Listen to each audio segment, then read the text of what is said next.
أعوذ بالله من الشيطان الرجيم. بسم الله الرحمن الرحيم. لقد كان في يوسف وإخوته آيات للسائلين إذ قالوا ليوسف وأخوه أحب إلى أبينا منا ونحن عصبة إن أبانا لفي ضلال مبين اقتلوا يوسف أو اطرحوه أرضا يخل لكم وجه أبيكم وتكونوا من بعده قوما صالحين. قال قائل منهم لا تقتلوا يوسف وألقوه في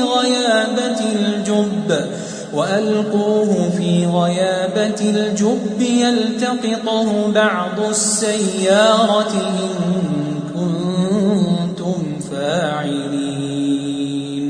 قالوا يا أبانا ما لك لا تأمنا على يوسف وإنا له لناصحون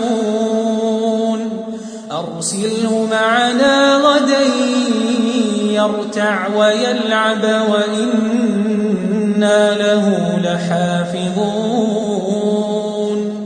قال إني ليحزنني أن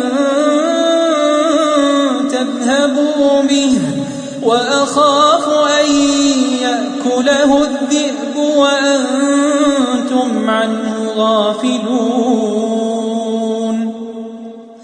قالوا لئن أكله الذئب ونحن عصبة إنا إذا لخاسرون. فلما ذهبوا به وأجمعوا أن يجعلوه في غيابة الجب وأوحينا إليه لتنبئنهم بأمرهم هذا وهم لا يشعرون.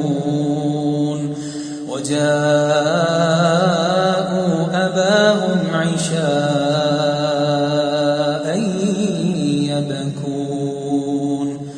قالوا يا أبانا إنا ذهبنا نستبق وتركنا يوسف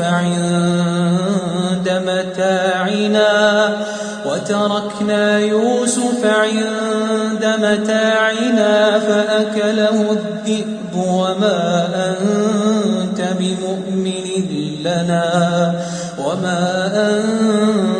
بمؤمن لنا ولو كنا صادقين. وجاءوا على قميصه بدم كذب قال بل سولت لكم أنفسكم أمرا فصبر جميل والله المستعان على ما تصفون.